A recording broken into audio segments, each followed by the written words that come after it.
మన కన్నీటిని ఆయన పుస్తకంలో రాశాడు అని 56వ కీర్తన 8వ వచనంలో ఉంది. ఆయన ఒక బుడ్డిలో మన కన్నీటిని దాచినట్లు, అలాగే ఒక కవిలలో అంటే ఒక పుస్తకంలో ఆయన రాసుకున్నట్టు అక్కడ భక్తుడు దేవుణ్ణి మహింపరుస్తాడు. 56వ కీర్తన 8వ వచనంలో, నా సంచారములు నీవు లెక్కించి ఉన్నావు, నా కన్నీళ్లు నీ బుడ్డిలో నుంచబడి ఉన్నవి కదా, కన్నీళ్లు నీ బుడ్డిలో నుంచబడి ఉన్నవి, అవి నీ కవిలలో కనబడును కదా. అవి నీ కవిలలో అన్నకాడ ఒకటి ఉంటుంది, అక్కడ కింద మీరు పుట్టినోట్లో చూస్తే పుస్తకము అని ఉంటుంది, అందులో కనబడును కదా అంటాడు. విదరా కాబట్టి మనం భారంతో, మూలుగులతో, కన్నీళ్లతో దేశం కోసం, ప్రజల కోసం చేసేటటువంటి ప్రార్థనా విజ్ఞాపనలు దేవుడు తప్పక ఆలకిస్తాడు. నేను విశ్వాస జీవితంలోకి వచ్చిన తొలి రోజుల్లో చాలా సంతోషం అనిపించినటువంటి ఒక ఎగ్జాంపుల్, ఆదరణకరమైన ఒక స్టోరీ విన్నాను. అది ఒక ఉపమాన కథ అయి ఉండొచ్చు, లేదా కొంతమంది భక్తుల విజన్ అయి ఉండొచ్చు, సంథింగ్. కానీ నా మనసుకు మంచిగా అనిపించింది, అది నిజమే అనిపించింది. నేను తొలిగా యేసు ప్రభువులోకి ప్రవేశించిన తొలి దినాల్లో ఒక బుక్లో చదవటం జరిగింది. తర్వాత మరొక దైవజనుడైన ఉపదేశంలో కూడా దాన్ని ప్రస్తావించడం నేను విన్నాను. దేవుడు సింహాసనమందు ఆసీనుడై దేవదూతలతో ఒకరోజు చిన్న మీటింగ్ ఏర్పాటు చేశాడట. తనకు సమీపంగా ఉండేటువంటి 2 దూతల్ని పిలిచి, ఇద్దరినే పిలిచాడు. మీరు భూలోకానికి వెళ్ళండి, భూమి మీదికి వెళ్ళి నాకు నా దృష్టికి గొప్పవైనవి ఒక 2 తీసుకొని రండి అన్నాడట. నా దృష్టికి గొప్పవైన 2 తీసుకొని రండి అని చెప్పాడు దేవుడు.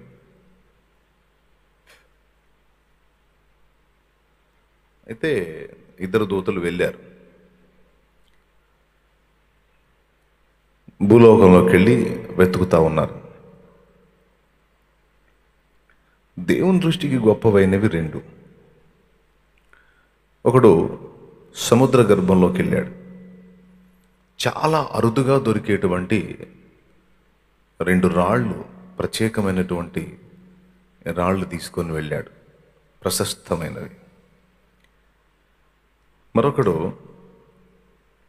భూమి మీద చాలా అరుదుగా, దాదాపు ఏ మనుషుడు కూడా అందుకోలేని 2 పుష్పాలు తీసుకొని వెళ్ళాడట.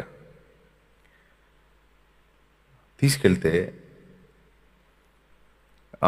అవి తీసుకెళ్ళిన తర్వాత దేవుడు వాటిని చూసి, ఇంతకంటే శ్రేష్టమైన రాళ్ళు పరలోకంలో లేవా? ఇంతకంటే శ్రేష్టమైన పూలు పరలోకంలో లేవా?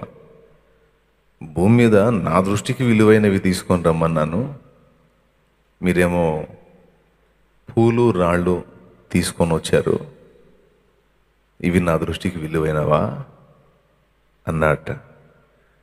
అప్పుడు ఇద్దరు మళ్ళీ భూలోకానికి వచ్చారు. ఇంకొక అవకాశం ఈ తండ్రి అని భూలోకానికి వచ్చి, ఒకడు మళ్ళా వెతుకుతున్నాడు, ఎక్కడో ఏదన్నా డిఫరెంట్గా తీసుకెళ్ళాలన్నట్టు. ఒకడు ఏం చేశాడంటే, భూలోకం అంతట్లో దేవుని దృష్టికి విలువైన వ్యక్తులు, మనుషులు, మానవ జాతి కోసమే ఈ భూమండలం అంతా నిర్మించాడు, అంటే మనుషుల కోసం. కాబట్టి దేవుని దృష్టికి విలువైన వాళ్ళు భూమి మీద ఎవరన్నా ఉన్నారు, ఏదైనా ఉంది అంటే ఫస్ట్ మనుషులే. సకల సంగతులన్నీ వాళ్ళ కోసమే దేవుడు నిర్మించాడు. చెట్లు, పక్షులు, సకల చరాచర జీవజాలం అంతా కూడా మానవ జాతి కోసమే దేవుడు ఏర్పరిచాడు.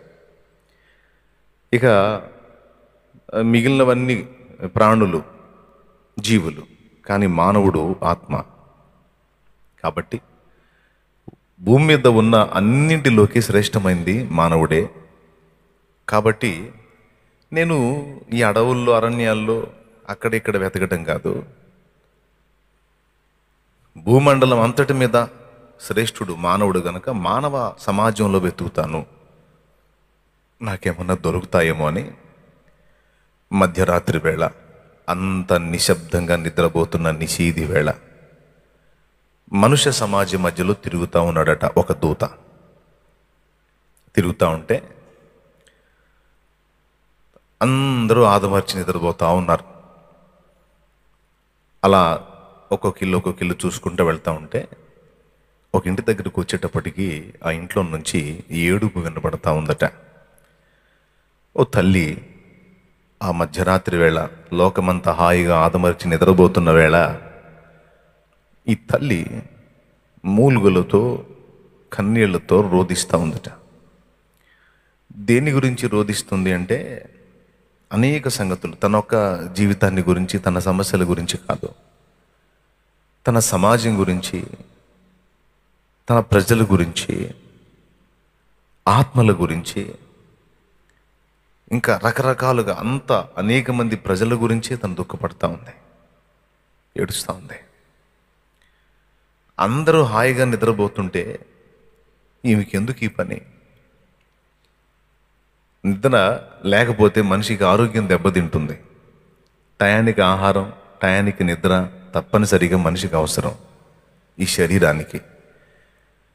ఇంత రాత్రి వేళ బాగా ఖచ్చితంగా నిద్రపట్టేటువంటి టైం ఇది. ఈ టైంలో ఈమె మేలుకొని ఇంతగా దుఃఖపడుతుంది అని ఆలోచించి, అదృశ్య రూపంలోనే ఉన్నాడు, ఆమె రకరకాల సంగతులను గురించి మొర్ర పెడతా ఉంది, దేవునికి ఏడుస్తూ ఉంది.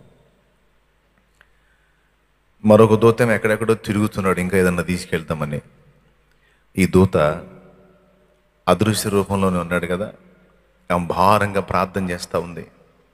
ఈ 2 చెంపల మీద తన కన్నీళ్ళు అలా కారిపోతూ ఉన్నాయి. దేవా దృష్టించు నాయనా అని అనేక సంగతుల గురించి ఏడుస్తూ ఉంది. అందులో తన స్వార్థం లేదు, సాటి మనుషుల కొరకు ప్రార్థన చేస్తూ ఉంది. అప్పుడు ఈ దూత ఆలోచించి ఈ 2 చేతులు ఆమె చెంపల కింద ఉంచి ఆమె కన్నుల్లో నుండి కారుతున్న కన్నీటి బిందువులు ఈ చేతిలో అలా పట్టుకొని ఆమెకు ఏమాత్రం అర్థం కాకుండా ఆ కన్నీటిని అలా తీసుకొని అలాగ దేవుని సన్నిధికి వెళ్ళాడట. అలాగ దేవుని సన్నిధికి వెళ్తే అల్లంత దూరంలో ఆ దూత ఉండగానే శబాష్ అన్నాడట దేవుడు. దేవునికి స్తోత్రం కలుగును గాక. శబాష్, సరిగ్గా ఆలోచించావు నాయన, నువ్వు అనుకున్నది నిజమే. భూమండలాన్ని నిర్మించిందే నా బిడ్డల కోసం. నా బిడ్డల విషయంలో నేను చాలా తీవ్రంగా ఉంటాను. నా బిడ్డల విషయంలో నేను చాలా పట్టింపు కలిగి ఉంటాను. ముఖ్యంగా వాళ్ళు దుఃఖపడితే నేను తట్టుకోలేను. వాళ్ళ కన్నీళ్ళు నాకు చాలా విలువైనవి. వాళ్ళ కన్నీళ్ళు నాకు చాలా విలువైనవి కనుక నా బిడ్డ ఎందు నిమిత్తం దుఃఖపడుతుందో, ఏమేమి సంగతులు అడిగిందో ఆ సంగతులకన్నిటికీ జవాబు చెప్పడానికి నిన్నే నియమిస్తుందని వెళ్ళి ప్రకటించు, జవాబు చెప్పమన్నాడట. ప్రియులారా, ఇది జస్ట్ ఒక ఉపమాన కథ అనుకోకండి. 2 వచనాల ఆధారంగా భక్తులు ఈ స్టోరీ చెప్పారు. ఒకటి 56వ కీర్తన 8వ వచనం అయితే, 56వ కీర్తన 8వ వచనం, నా కన్నీళ్లు నీ బుడ్డిలో నుంచబడి ఉన్నవి అన్నమాట. రెండవది ప్రకటన గ్రంథం 8వ అధ్యాయం. ప్రకటన గ్రంథం 8వ అధ్యాయంలో చాలా క్లియర్గా రాసి ఉంటుంది, పరిశుద్ధుల ప్రార్థనలు దేవుని సన్నిధికి కొనిపోబడినవి అనేటువంటి విషయం. ఒక్కసారి మీరు బైబిల్ ఉంటే ప్రకటన గ్రంథము 8:4 ఒక్కసారి చూడండి. అప్పుడు ఆ ధూప ద్రవ్యముల పొగ పరిశుద్ధుల ప్రార్థనలతో కలిసి దూత చేతిలో నుండి పైకి లేచి దేవుని సన్నిధిని చేరెను. ఆ దూత ధూపార్తిని తీసుకుని బలిపీఠము పైన నిప్పులతో దానిని నింపి భూమి మీద పడవేయగా ఉరుములు, ధ్వనులు, మెరుపులు, భూకంపమును కలిగను. దూత చేతిలో నుండి లేచి, ఆ ధూపద్రవ్యముల పొగ దూత చేతిలో నుండి లేచి, అక్కడ ధూపద్రవ్యములు పరిశుద్ధుల ప్రార్థనలతో కలిపి దేవుని సన్నిధికి పంపడం జరిగింది. సో ఈ 2 వచనాలను బట్టి దేవుని సన్నిధికి మన ప్రార్థనలు దూతలు కొనిపోతారు అన్నది మనం గుర్తించవచ్చు. అంతేకాకుండా మన కన్నీళ్ళు దేవుడు సీరియస్గా తీసుకుంటాడు, పట్టించుకుంటాడు, వాటిని గుర్తు రాసుకుంటాడు, అంతేకాదు దాచుకుంటాడు అనేది కూడా నిజమే, లేఖన సత్యమే, అబద్ధం కాదు. ఆయనకి మనం ఏడిస్తే కొంచెం బాధ. కాబట్టి మనం చేసినటువంటి భారభరితమైన ప్రార్థన, మనం కార్చిన కన్నీరు దేవుని సన్నిధిలో జ్ఞాపకార్థంగా ఉన్నాయి. వాటిని మర్చిపోయి పట్టించుకోకుండా ఉండటానికి ఆయన అన్యాయస్తుడైన దేవుడు కాడు. ఖచ్చితంగా ఆయన న్యాయం చూపుతాడు, మన విజ్ఞాపనకు నిశ్చయంగా జవాబిస్తాడు. అది ఈ ఒక్క సంగతి గురించే కాదు, మనం చేసేటువంటి ప్రార్థన విజ్ఞాపనలు మనకు క్షేమకరమైనవై ఆయన చిత్తానుసారమైనవైతే తప్పకుండా నెరవేరుస్తాడు. యోహాను రాసిన మొదటి పత్రిక 5వ అధ్యాయం 14వ వచనంలో ఆయనను బట్టి మనకు కలిగిన ధైర్యమేమనగా ఆయన చిత్తానుసారముగా మనము ఏమి అడిగినను ఆయన మన మనవి ఆలకించునన్నది అంటాడు. ఆయనను బట్టి మనకు కలిగిన ధైర్యం ఒకటి ఉంది, ఏంటంటే ఆయన చిత్తానుసారంగా మనం ఏది అడిగినా తప్పనిసరిగా ఆయన మన ప్రార్థన ఆలకిస్తాడు అని. మీరు ఎప్పుడు ఏ సందర్భంలో దేని గురించి మీరు ప్రార్థించినా ప్రార్థన దేవుని చెంతకు వెళుతుంది. ఎందుకంటే మీకు ఇంకొక విషయం కూడా చెప్పాను నేను, ప్రార్థన దేవుని సన్నిధికి చేరకుండా అడ్డగించేది మన దోషములు. సో ఆ దోషములను మనం ఒప్పుకొని క్రీస్తు రక్తంలో కడగబడి పరిశుద్ధపరచబడి విజ్ఞాపన చేసినట్లే తప్పకుండా దేవుని చెంతకు చేరుతుంది. ఎప్పటికి చేరుతుంది అనుకోవద్దు. దానియేలు ఆ దర్శనం యొక్క భావం తెలుసుకోవాలనని నీ మనసు నిలిపిన ఆ దినమందు, ఎప్పుడైతే దాని భావం నాకు కావాలి, దాని గురించి నేను తెలుసుకోవాలని ఆలోచించి నాకు దాని విషయంలో జవాబిమ్మని నువ్వు మోకాళ్ళునేవు చూడు, మనసు నిలిపావు చూడు, ఆ దినమందే నీ యొద్దకు వచ్చి దాన్ని వివరించవలెనని, దాని గురించి తెలియజేయవలెనని ఆజ్ఞ బయలుదేరాను.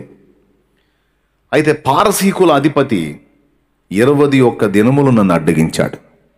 ప్రధాన దూత యగు మిఖాయేలు వచ్చి నాకు హెల్ప్ చేశాడు. ఇందును గూర్చి మరెవడూ కూడా తెగింపలేదు. మిఖాయేలు వచ్చాడు, ఇప్పుడు మిఖాయేలు వాడితో ఫైట్ చేస్తున్నాడు, నేను నీకు ఆన్సర్ తీసుకొని వచ్చానని గాబ్రియేల్ చెప్తాడు.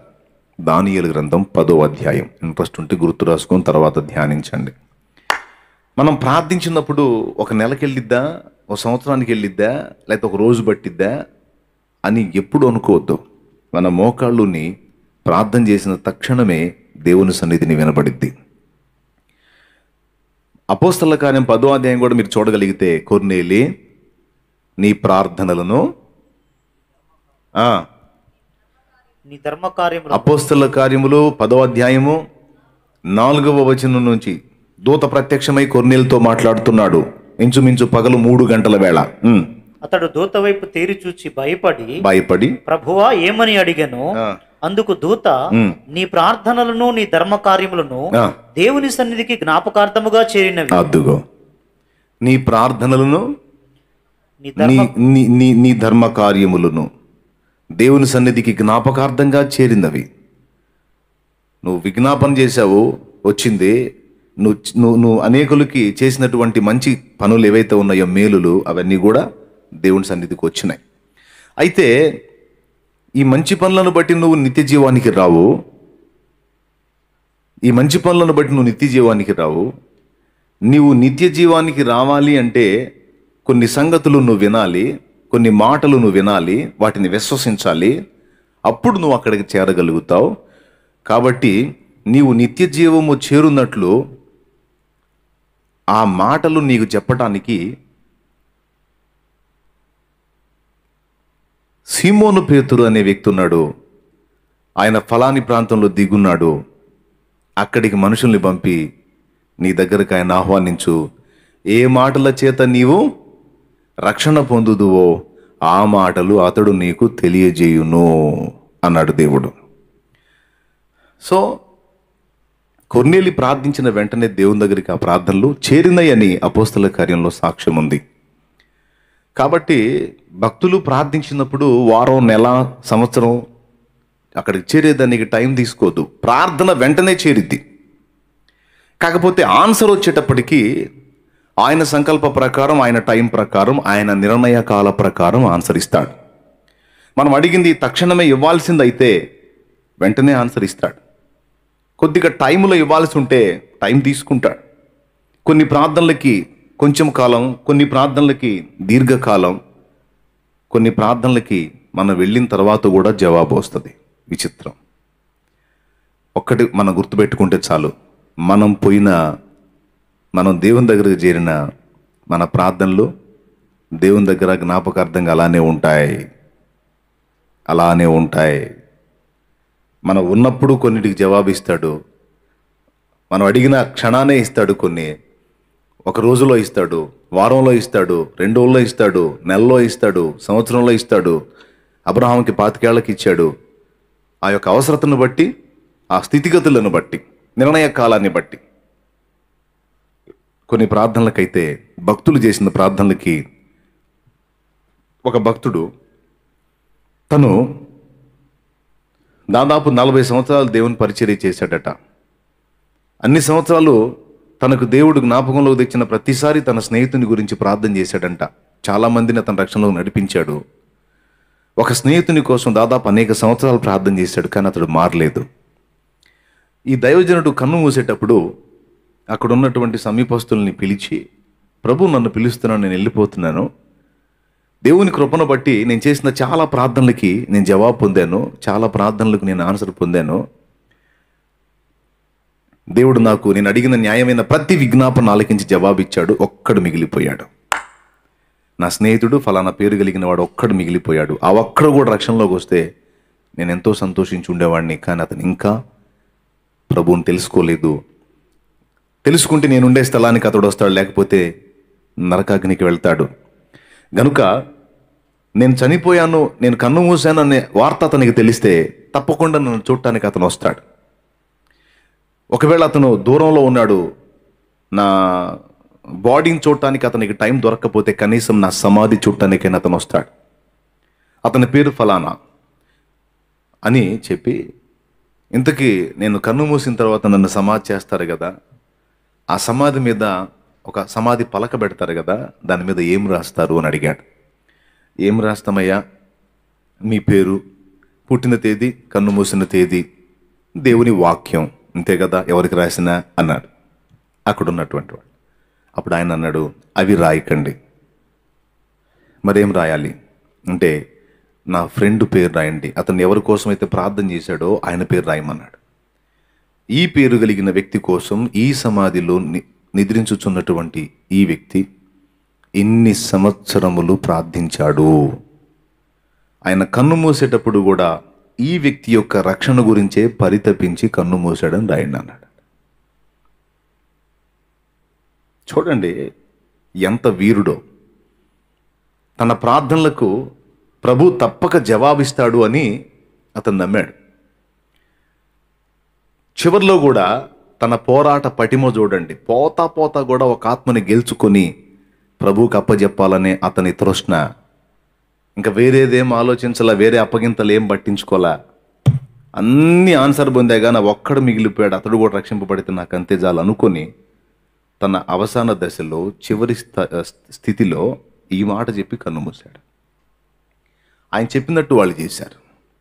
ఆయన అన్న ప్రకారం నిజంగానే అతను డెడ్ బాడీ చూడటానికైతే స్పాట్లో రాలేకపోయినాడు, కానీ స్నేహితుడు కొద్ది దినాల తర్వాత అతని సమాధి చూడటానికి వచ్చాడు.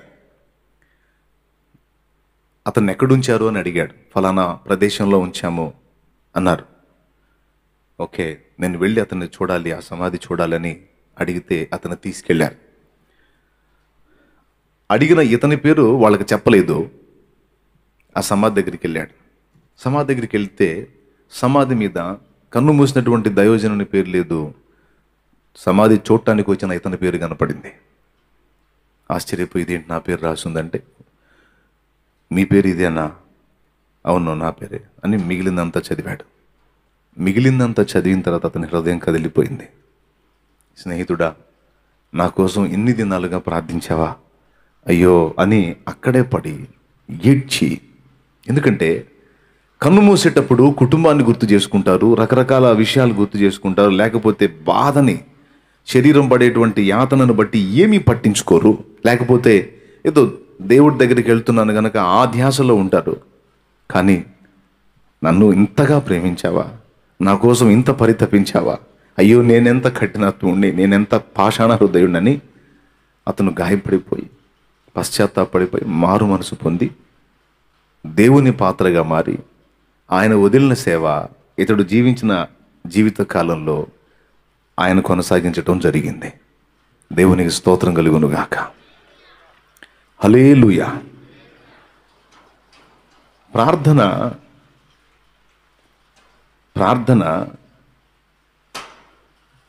చచ్చిపోదు. ప్రార్థన చచ్చిపోదు. ప్రార్థించినటువంటి వ్యక్తి కన్ను మూస్తాడేమో, కానీ అతడు చేసిన ప్రార్థనకు చావు లేదు. అది ఖచ్చితంగా జవాబు పొంది తీరుతుంది. అలాగే కొన్ని ప్రార్థనలకు తక్షణమే జవాబు రావచ్చు, కొన్నిటికి కొద్దిగా ఒక 2 days 3 days టైం తీసుకోవచ్చు, కొన్ని ప్రార్థనలకు వారం పట్టొచ్చు, కొన్ని ప్రార్థనలకు నెల పట్టొచ్చు, కొన్ని ప్రార్థనలకు 3 నెలలు పట్టొచ్చు, కొన్నిటికి 6 నెలలు, కొన్నిటికి సంవత్సరం, కొన్నిటికి అనేక సంవత్సరాలు. కొన్ని ప్రార్థనలకు మనం కన్ను మూసిన తర్వాత కూడా ఆన్సర్ రావచ్చు. విచిత్రం ఏంటంటే కొన్నిసార్లు ప్రార్థన చేసి మనం మర్చిపోతాం, కానీ మనం చేసిన ప్రార్థనలు దేవుడు మర్చిపోడు, గుర్తు రాసి పెట్టుకుంటాడు. ఎందుకంటే నేను పొందుతున్నటువంటి జవాబుల్లో చాలా వరకు గతంలో ఎప్పుడో చేసినటువంటి ప్రార్థనలకు ఇప్పుడు జవాబులు పొందుతున్నాయి. కొన్ని చూసి ఆశ్చర్యపోతున్నాను నేను. అంటే చేసిన నేను మర్చిపోయాను, కానీ అవి ఆలకించిన నా దేవుడు ఆ ప్రార్థనలు మర్చిపోలా, ఆయన హృదయంలో పెట్టుకున్నాడు అవన్నీ.